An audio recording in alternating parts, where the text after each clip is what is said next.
Hello, I'm taking on a challenge to beat every playable Nintendo published game. Welcome to the next episode. The next games are Baseball and Versus Baseball. Baseball was the first of many sports games that Nintendo developed for the NES, released in Japan on December 7th of 1983. Miyamoto was chosen as the primary designer for this one, and he recalls in 1983 that he really wanted there to be a baseball game on the Famicom. While baseball has historically been known as America's favorite pastime, baseball is also very popular in Japan, serving as Japan's most popular spectator sport. The game was successful in Japan, and while we haven't reached the launch of the NES in the West yet, this game was apparently one of the more popular games with early testers for the NES in the US.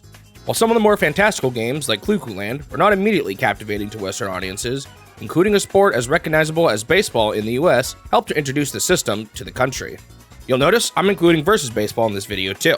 The Versus system was an arcade machine that could play multiplayer versions of NES games. These games are heavily based on their NES counterparts, but there's also enough differences that I consider them to be separate games for the challenge. The first game in the Versus system was Versus Tennis, which we haven't gone over yet, so I'll talk a bit more about the system once we get to it. Versus Baseball was also a big success for Nintendo, topping the charts in both the US and Japan for a few months. Interestingly, the Versus System version actually launched in the US before the NES itself launched there, and the familiar title was another contributor to the successful launch of the NES version in the US. Alright, time to get into the actual game. While the game does feature a two-player mode, my goal is going to be to win a game against the CPU. The first choice is to select a team. I think each of these letters correspond to a different Major League Baseball team, but I don't think they were technically official since Nintendo didn't obtain a license to use their names. As far as I can tell, the only difference between the teams is the jersey color. I picked the D team, although I'm not actually sure who that represents. Unfortunately, the two teams we picked had pretty similar jerseys, with my team being blue and gray and the CPU's team being dark blue and white. To start, my team was pitching. When pitching, each direction on the D-pad corresponds to a different type of pitch. There's slow balls, fastballs, curveballs, screwballs, or just normal if you don't press anything on the D-pad at all. Once you throw the ball, you can also steer it left or right using the D-pad. I'm not really sure if there's a clear strat on what type of pitches work best against the CPU, so I just played around with various styles to figure out what worked. They managed to hit my first pitch and got to first base. One of the strange things in this game is that you have very little control over the players when fielding. All you can do is control which base they throw the ball to. Apparently, you can use either the B button or the A button when throwing the ball to tell the person catching to either just catch it or go for a tag out. I didn't realize this while I was playing though, and I don't think I ever went for a tag out. Anyway, since the amount of control you have is limited, you have to rely on the AI of the fielders in this game, and unfortunately, it's not very good. Even in this first hit, the third baseman should have probably gone for the ball, but instead the pitcher went for it, and the CPU managed to get to first base safely. The next batter hit a weird foul ball that barely went anywhere, and my catcher caught it with ease, causing the first out. Somehow, the second batter did the same thing again, and I got a second out. I don't think this happens this often in real baseball. On their next batter, the CPU just stood there blankly on their third strike, earning me an easy final out, and it was time to change sides. Next up was my turn to bat, and I didn't do so hot myself. My first batter was struck out as I was learning the controls. My second batter got out due to a weak hit that went straight to the pitcher, and my third batter was taken out easily while I was experimenting with stealing bases. I heard steals can be an easy way to manipulate the AI, but I never really got the hang of it. Unfortunately, in the second inning, I let the CPU earn 2 runs. Fielding AI in this game can be so bad at times. Half the time, I had no idea what my team was even doing. After this, I had a few good hits myself at the bottom of the second inning, and I earned a run when the CPU failed to catch a ball that should have been easy for them. Unfortunately though, I was unable to get any more runs for the rest of the inning. Another strange thing in this game that I learned during this inning is that trying to control which base to move a runner to is really hard to get the hang of. You have to select the base you want the runner to go to and press either the A or B button depending on whether or not you want them to move forward or backwards. For example, here you would need to push the left and B button to move the second baseman to third, and you would have to push up and A to move him back. It doesn't sound too bad thinking back on it now, but for some reason this did not click well while I was playing. I think I was getting it confused with a different control scheme from a different baseball game or something. Anyway, the second inning ended with the CPU in the lead, 2-1.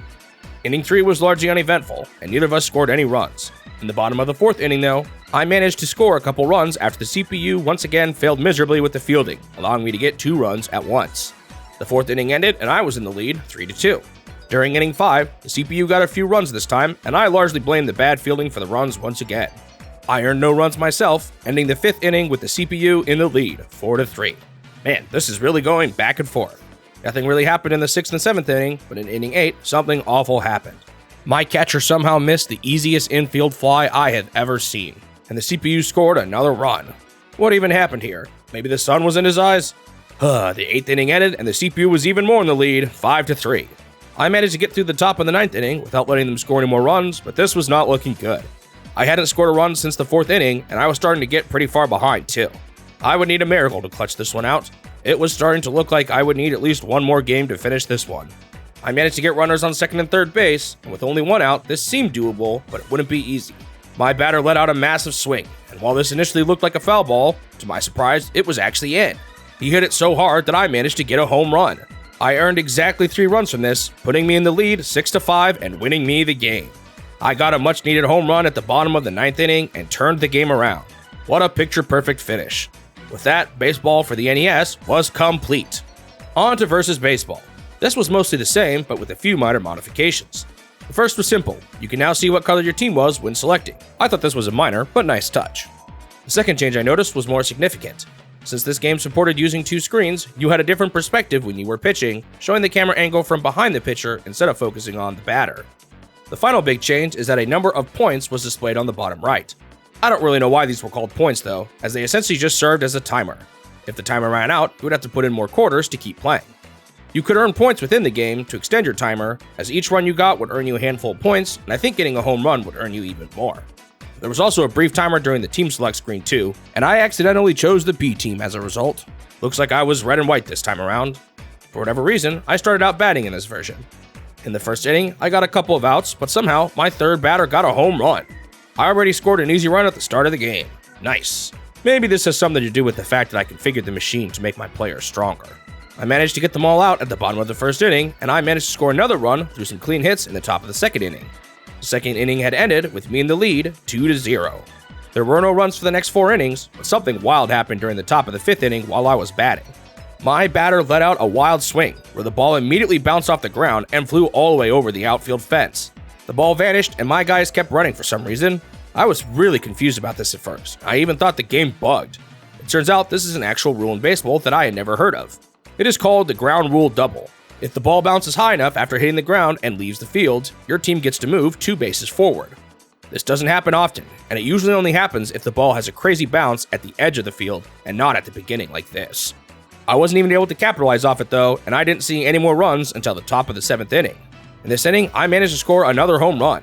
This time, there was someone on one of the bases too, so I scored another 2 runs. The 7th inning ended and I was up 4-0. The CPU did finally manage to score a run in the 8th inning, but I managed to hit another home run in the 9th inning. Guess this extra swing power was really helping out, huh? No more runs were scored after this, and I ended up crushing the CPU 6-1. With that, Versus Baseball was complete. On to the review. Once again, my opinion that games generally don't age poorly is challenged. Sports games are one of the overarching genres that showcase just how much limited hardware can really hold a game back. Generally speaking, I think sports games have seen a lot of improvements since the days of the NES. Although admittedly, I'm not a big fan of sports games to begin with. The game itself just doesn't feel that great to play by today's standards, yet at the time, it seemed like it was received quite well. I'm not sure if this means the game got worse with age per se, or if people just didn't know how much better sport games could be and were happy with what they had at the time. As far as the actual game goes, it's passable as a baseball title, but certain aspects of the game just don't work super well.